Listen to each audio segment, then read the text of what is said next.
घर के सामने शीशम का पेड़ था, मैंने सोचा यार पसीने सुखा लूं, उसके नीचे खड़ा हो गया। बड़ी काम की बात है बेटा, पीछे खड़ा हो गया भाई, इस पेड़ के नीचे। इतनी देर में ऊपर खिड़की खुली और जो आदमी था ना, उसने खिड़की खोल के कहा पानी पिएगा। भाई मैं तो साथ उम्र में था, गर्मी भी लग गई थी। मैंने कहा हाँ। बोला वो भी नहीं, बोला मैं भी नहीं, पर मैं समझ गया। मैंने ऐसे करा, उसने हाँ बढ़ ली। मैं कहा भाई, मैं सोचने लगा यार कितना बढ़िया आदमी है, कोई जान ना कोई पहचान, और इसने क्यों कर पता लग गया। मैंने गर्मी में प्यास भी लग रही होगी, घना बढ़िया आदमी है।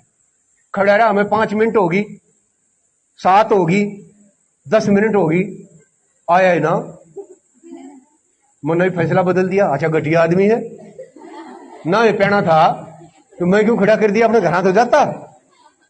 खड़ा खड़ा भीतर भीतर उसने गाड़ तो की दूं था, पर बुरा बुरा सोचने लग रहा था। इतनी आड़ में उसका गेट खुला, हाथ में जग ले रहा, कहता भाई साहब माफ करना। मैंने सोचा पानी के पियाऊंगा, मैं शिकंजी बनाने लग गया था, इसलिए मैं आपके लिए शिकंजी ले आया। मेरे विचार फिर बदल गए, यार आदमी तो अच्छा है, मैं ये गलत सोचू था। उसने गिलास में शिकंजी डाल दी, जैसे ही मुंह गलाई, उसमें मीठा तो था ही नहीं।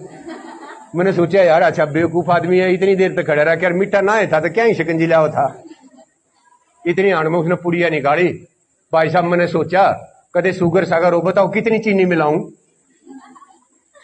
मैं फिर सोचने लगा यार आदमी तो अच्छा है।